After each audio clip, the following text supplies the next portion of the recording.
the hunting dog of Baskerville family. He was branded as a traitor and executed. He was abandoned at the last moment. Now, he is back 40 years in time. Now they will be my prey, and I will bite every single one of them to death. The years of bloodshed had finally ended. The war between the humans and the demons that lasted for decades left a terrifying record in the history books as the Age of Destruction. And the day when the victory of the humans has been written down in the books. A neck was hung at the front gate of the Baskervilles, famous for their iron-blooded swordsman.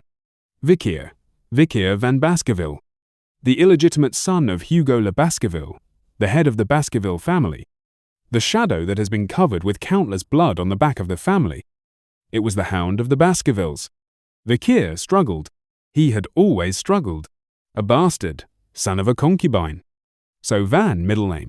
He was not born with a surname such as Lay or Ray, which his half-siblings in the main family received, and because of that, he had to work hundreds of times more than others. But in the end, it was all for nothing. Spying, assassination, kidnapping, blackmail, smuggling. For the sake of his family, he crossed over 500 dangerous missions, but in the end, they forsook him. The moment when he is accused of being a spy for the demons and executed along with an unfair false charge, he gritted his teeth. He wanted to live. A baby's cry echoed throughout the large room. The iron-blooded swordsman, the Baskerville family, had dozens of layers of slopes. The head of the house, the Marquis Hugo Baskerville, raised a nonchalant eye and scanned the children born this year. There aren't any guys that look useful. It was quite harsh for a father's first evaluation of children born this year. At that time, Hugo, passing through the cribs in the nursery, stopped at one point. Vikir van Baskerville, originally an illegitimate child who did not even deserve to be here. Unlike the other siblings who are almost 6 to 8 months old, a being who has just entered this room after having just completed 100 days. The baby wasn't crying. He just lay still with his eyes closed, as if he were dead. Hugo looked at Vikir and relaxed his complexion a little. It's not that he was happy that Vikir's qualities seemed superior to those of his other offspring. However, it was from the thought that if it was a place where only garbage was lined up anyway, it would be better to have garbage that was a little less noisy. Eventually, Hugo spoke to dozens of nannies in the city behind him. Move the children to the cradle of the swords. The children of the Baskervilles are put to the test from the moment they are born, from cradle to the grave. The first of these tests began right away.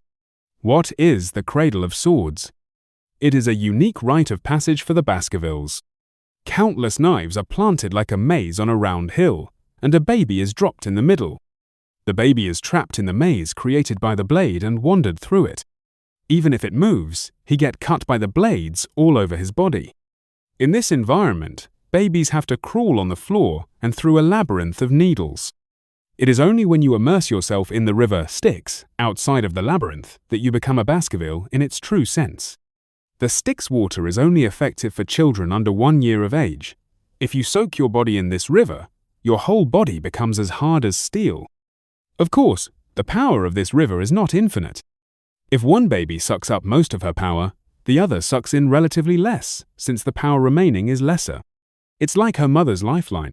The children of the Baskervilles were now thrown into the cradle of the sword. Who is the first to get out of this labyrinth and jump into the river first? That will determine the future of these children. 32 children born this year, including all of the family's rightful sons, bastards, and cousins, compete with each other in the middle of the cradle of swords. The blades, densely packed with tracks for the children to go through, and become the sharpest of thorns. A baby who cried looking for a babysitter, while another was already crawling. He was bleeding from being cut by the blades. And another one who sat down and sucking his finger as he had no intention of escaping yet. Babies are usually like that. In fact, since these babies are less than a year old, it is a natural result. However, useless. Hugo Baskerville's assessment was terribly cold. A small, fragile creature. A creature that cannot survive without the help of others. There was contempt in Hugo's gaze at the human body. Even if it is your own child, there is no exception. Being one of the 7 best swordsmen on the continent, He was famous for being an Iron Man from birth. Only like this can we fight the demons. The strong will survive and leave the weak behind. Hugo stood high and looked at the waters of the Styx, which flowed around the cradle of the sword, and lamented. The secret river, which flows only in the holy land of the Baskerville family, has the effect of increasing mana, purifying one's aura, and making one's body as tough and hard as steel just by soaking one's body. If it hadn't been for something that only worked for children under the age of 1, Hugo would have soaked himself right away. When Hugo is looking at the river with a sad expression, "Hey, over there!" Ah, how can it be? Nonsense. Arguments erupted from everywhere. What was there to be astonished at by the family's guardian knights, who were not shaken by anything? Hugo raised his head with a puzzled expression.